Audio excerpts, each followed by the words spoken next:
Le Bet Midrash Hillel, fondé à la mémoire du Rav Hillel Pevzner Zichrono Livracha, est heureux de partager avec vous l'étude de la Haftara de Parashat Va'era. Cette Haftara est extraite du livre de Yecheskel et commence au chapitre Chafret, 28e chapitre, Pasuk Chafhe, verset 25. Pour résumer le thème général de la Haftara, cette Haftara rappelle la promesse qu'Akadosh Baruch Hu a fait au peuple juif qu'un jour ils reviendront sur leur terre en paix, sans chiboud, sans subir le joug des nations, et à l'époque viendra une période où Akadosh Baruch Hu fera toutes sortes de plaies sur les nations qui ont pris les Béné Israël sous leur joug. Ça nous rappelle directement la chute de l'Égypte, de la même manière qu'Akadosh Baruch Hu a promis qu'un jour nous sortirons d'Égypte et qu'il jugerait le peuple qui nous a mis en esclavage. Ainsi ici, c'est l'accomplissement de cette promesse. Comment ? Au final, l'Égypte va tomber une deuxième fois, à l'époque de Yecheskel, avec la lutte de Nabucodonosor, Nebuchadnezzar, contre l'Égypte. Maintenant, il y a deux manières de voir cette Haftara. Il y a une manière de voir cette Haftara comme le Malbim veut l'expliquer, que cette Haftara concerne le retour des Bnei Israël après la destruction du premier temple, donc le retour avec Ezra et Nehemia, et un autre commentateur de la Haftara, qui s'appelle le Mahari Chayun, qui lui explique que toute la Haftara concerne Yemot HaMashiach, les jours de la venue de Mashiach. Nous allons commencer au Pasuk Rafeh, au verset 25, où là, nous entendons les paroles d'Hachem qui annoncent qu'un jour les Bnei Israël retourneront sur leur terre. Ko Amar Hachem Elokim. Comme ça, ainsi parle Hachem Elokim. Lorsqu'on dit Hachem, le nom d'Hachem Yud Kevavke, celui qu'on ne peut pas prononcer, désigne Akadosh Baruch Hu comme il est Baal HaRachamim, comme il est miséricordieux. Elokim désigne le nom d'Akadosh Baruch Hu comme il est Midat Hadin, comme il est dans la sévérité et dans la rigueur. Pourquoi Hachem Elokim ? Pourquoi les deux noms ici ? Les commentateurs expliquent que, étant donné que dans la Géoula, il y a un double phénomène, un phénomène de Rachamim, un phénomène de miséricorde, puisque les Bnei Israël vont être libérés, mais aussi un phénomène de din, de rigueur, puisque Akadosh Baruch Hu, dans le même temps, va juger et punir les nations qui ont soumis les Bnei Israël à leur joug pendant toutes les années de Galout. Alors il faut Hachem et il faut Elokim. Donc, Kohamar Hachem Elokim, Bekabetsi et Bet Israël Minahamim, au moment où je vais rassembler la maison d'Israël de tous les peuples, Asher Nafotsu Vam, peuple dans lequel ils ont été éparpillés dans la Galoute. Alors là, il faut lire de deux manières. Selon le Malbim, on ne parle pas de tout Israël, puisqu'on sait qu'à l'époque du second temple, ne sont pas remontés tout Israël, sont remontés principalement Shevet Yehuda et une partie des autres tribus. On sait qu'il y a 10 tribus qui ont disparu. Ça ne veut pas dire qu'il n'y avait pas encore quelques éléments de chaque tribu, mais en tout cas, il n'y a pas eu un retour massif des exilés. Lui, il dit malgré tout, ici, lorsqu'on dit Bekabetsi et Bet Israël Minahamim, c'est à l'époque du deuxième temple où tous les Bnei Israël censés revenir vont en partie revenir. Lui, le Mahari Chayun, il vient, il dit pas du tout. Ici, on parle du moment où tout Beth Israël va revenir, et c'est le moment de la Géoula Amitit Vashlema. Venigdashti Bam, et je me sanctifierai par eux, les Ene Agoïm, parmi les nations, par tout ce que Akadosh Baruch Hu va montrer comme force et comme puissance aux nations à l'époque de la venue de Mashiach. Alors c'est sûr que toutes les nations du monde vont voir la grandeur de Dieu.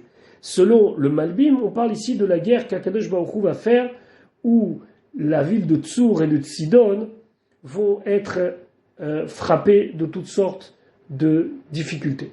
Veyashevu al admatam, et donc ils vont pouvoir s'installer dans leur terre, ceci sans aucune difficulté et en toute sécurité. Asher natati le avdi le Yaakov, terre que j'ai donnée à mon serviteur Yaakov. Alors comment le Malbim explique ça ? Il dit qu'il y aura une certaine sérénité dans le retour des Bnei Israël, même s'il y a une partie qui ne va pas revenir, et surtout que même si à l'époque du deuxième temple on est encore soumis au joug des nations, reste que les Bnei Israël ils sont plus ou moins souverains sur leur terre. Et encore une fois, le Mari Chayoun dit non, pas du tout. On parle ici de la venue de Mashiach, où là vraiment on sera sur notre terre en sécurité et avec une sérénité totale. Pourquoi parmi tous les avot, Akadosh Baruch Hu choisit ici de dire Asher natati le avdi le Yaakov? Pourquoi il ne parlerait pas des avot Avram, Yitzhak et Yaakov? Alors, il y a un commentateur qui dit que à Yaakov a été promis ou faratzta yamava kedma vetsafona vanegba. Tu vas t'étendre de tous les 4 points de la terre. Et ici, on veut rappeler au Bnei Israël que cette fois-ci, ce sera nachala bim et tsarim. Ça veut dire qu'on va acquérir et s'installer dans la terre d'Eretz Israël sans aucune limite.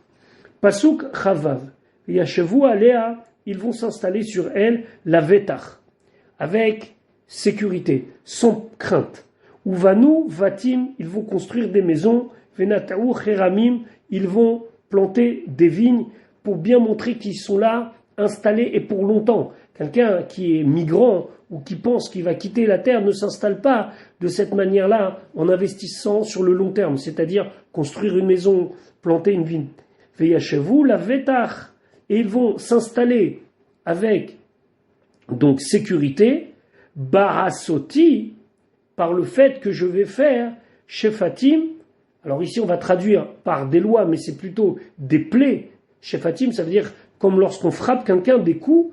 Bechol Ashatim, à tous ceux qui leur ont fait honte, Otam à eux, Messivevotam, ceux qui étaient autour d'eux. Donc a priori dans le Pshat, dans le sens simple, on parle ici des nations du monde. Comme ça, il semblerait que la majorité des commentateurs veulent dire que ce jugement se fera sur les nations du monde.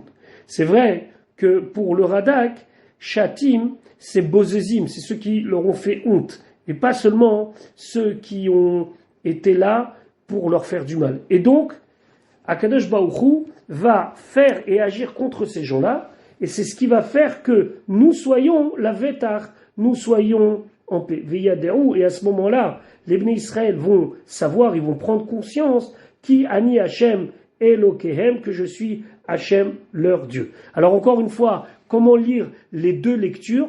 Alors, après le Malbim, c'est vrai qu'au début du deuxième temple, il y aura une période où les Bnei Israël vont être encore soumis, ils vont pas tout de suite connaître une période de sérénité et de calme, mais ça va venir avec le temps. Et encore une fois, le Mari Chayoun, lui, dit pas du tout, on parle ici de la venue de Mashiach, où là, les Bnei Israël, une fois réinstallés dans la terre d'Eretz Israël, c'est pas pour connaître des guerres, c'est pas pour connaître le terrorisme, mais c'est pour connaître uniquement une période de paix.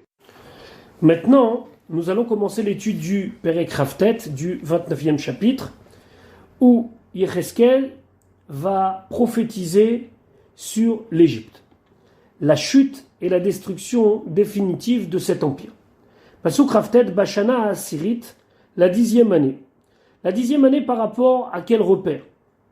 Alors, d'après la majorité des commentateurs, ici on parle de la 10e année du règne du roi de Yehuda Tzidkiyahu et 10 ans aussi après l'exil du dernier roi d'Israël Yehoiachin, appelé en français Joachim. On sait que à la mort de Shlomo, le peuple juif se sépare en 2 royaumes. Le royaume d'Israël, avec 10 tribus, et le royaume de Yehuda, de Judée, avec 2 tribus.